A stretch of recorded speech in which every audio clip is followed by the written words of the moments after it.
When I have a thought, I gotta let it out.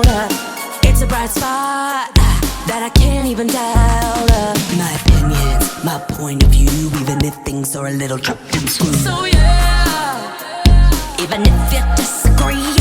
So yeah, even if I'm not in your pedigree. So yeah, especially if you agree. So yeah, so yeah. Good morning, good afternoon, good evening, wherever and whenever you're listening to it. Welcome to the So Yeah podcast with your favorite girl, Caroline of Diamonds. Yeah, baby, yeah. We need to talk about the fact that everybody and their mother and their children are in TSA Precheck now. It used to be an elite group of individuals that would go through that TSA Precheck line. Now, the TSA Precheck line is longer than the regular TSA line. What the fuck? And sometimes they just stop doing the TSA Precheck line. What?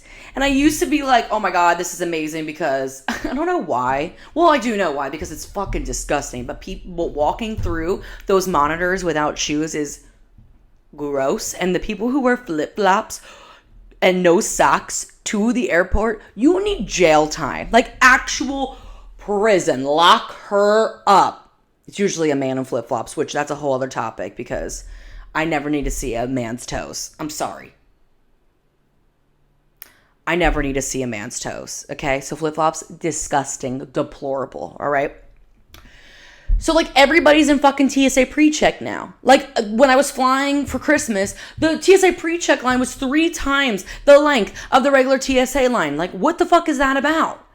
What the fuck is that about? And then they're like, well, you could expedite this process if you get clear. I'm like, I don't fucking fly enough for clear. And I got this TSA Precheck for 5 years. It pisses me off. Pisses me off. Another thing that pisses me the fuck off. Oh my God.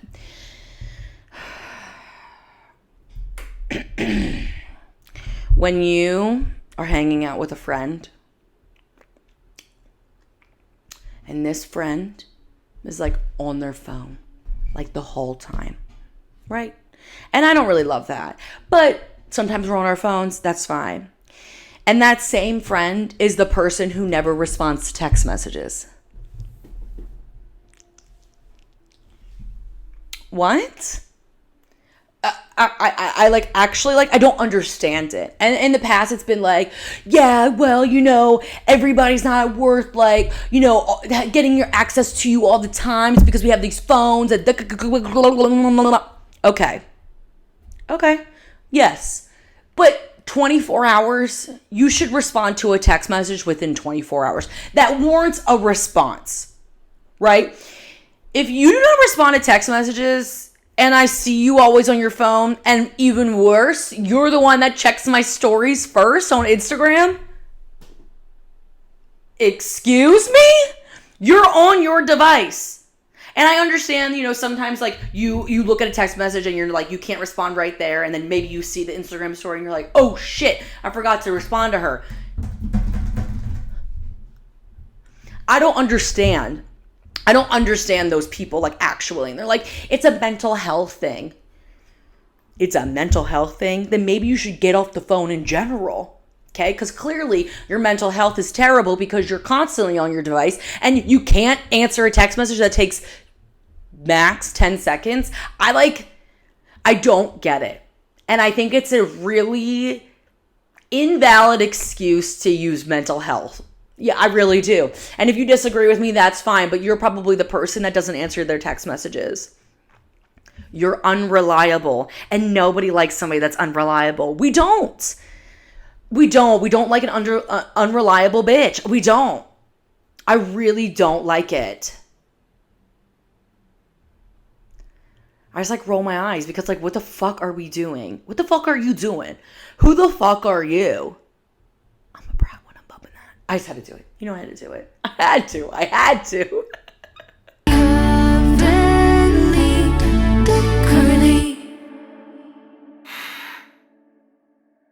This part of the podcast is called Currently, and it's everything that I am currently reading, watching, and listening to.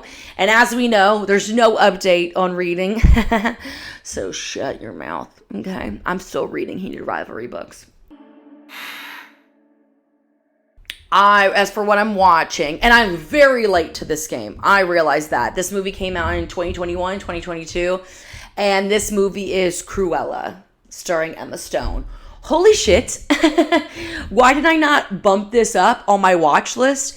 It was amazing. And you know, I'm a fashion girly, okay? I wish I had more money to enact that fashionability that I feel in my heart and that I see on my Pinterest page. We're getting there. But I'm a fashion girly. I've always loved and appreciate fashion deeply, deeply, deeply. And this movie is the most pure expression of fashion. It's about, like, you know, Cruella, who is a designer, and, you know, she's working for this lady, and I'm not going to give you too much of the plot because I think you should watch it, and it's so fucking good. Like, it's amazing.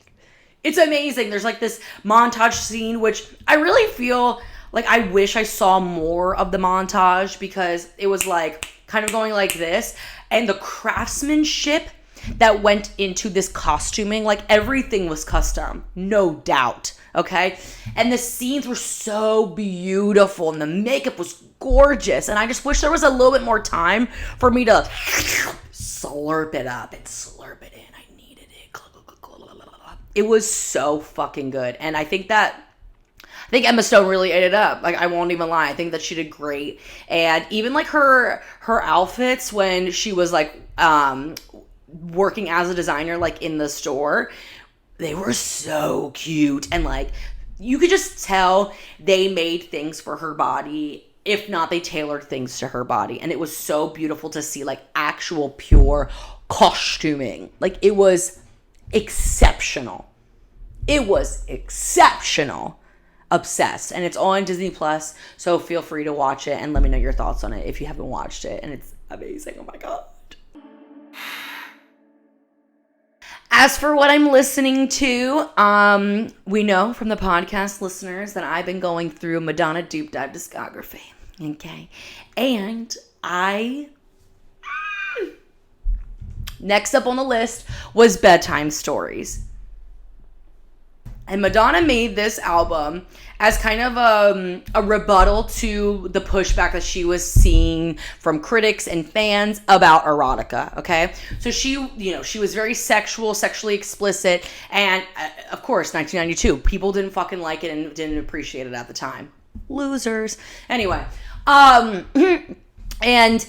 so she made Bedtime Stories to kind of, like, go back to being a little bit more PC, a little bit more palatable for the general audience. And it was really beautiful to see Madonna's, the production value of the album. And she hired Dallas Austin and Babyface to help produce the album. And it was really amazing to see this level of production for Madonna. And again, Madonna's always pushing the envelope. She's doing things that they would never expect Madonna to do. And she did that once again with Bedtime Stories.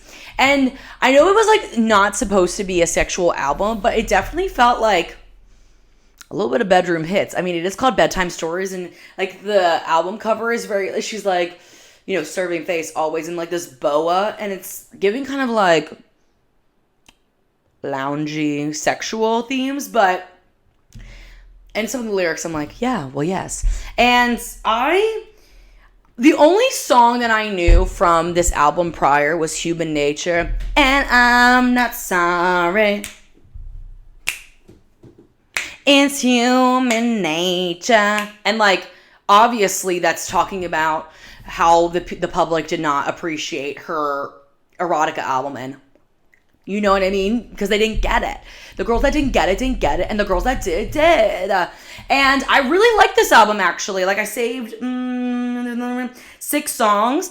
And the songs that, like, I was introduced to that I did not know was Survival, which starts off the album. Love that song. It's so good. I would say that Human Nature is the best song on the album. So it kind of makes sense that that was the most popular song for me personally. I loved I'd Rather Be Your Lover too, and I loved Don't Stop, and it was such a great album. But if I'm ranking the albums, it would go, wait, let me check my notes. Okay, my Madonna albums are ranked Erotica, True Blue, Self-Titled Madonna, because I feel like Self-Titled has to be up near the top because it brought Madonna to us, you know what I mean? So Self-Titled would be number 3, Bedtime Stories would be number 4, Like a Virgin number 5, and then Like a Prayer number 6. So that would be my updated current rankings of the Madonna albums. I'm really excited to continue to go forth with this because the next album on the list is the Ray of Light album, and I'll get into that like when when I listen to it. But at the time that Bedtime Stories comes out, like, she's in her late 30s, and in the past, she's old for a pop star. She shouldn't be doing this. You're too old to be acting like this. And then she makes Ray of Light at 40 years old, and she completely rebrands yet again, the queen of the rebrand. And I'm really excited to step into this layer of Madonna because I know there's so much more music ahead.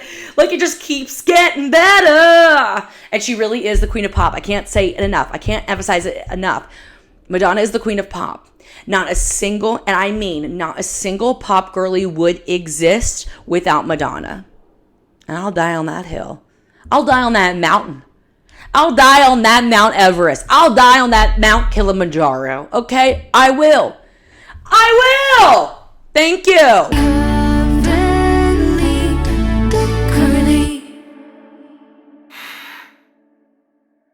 Thank you so much for listening, watching, wherever you're consuming this content. I appreciate it and you. And keep taking it up. Take it to the top of the charts.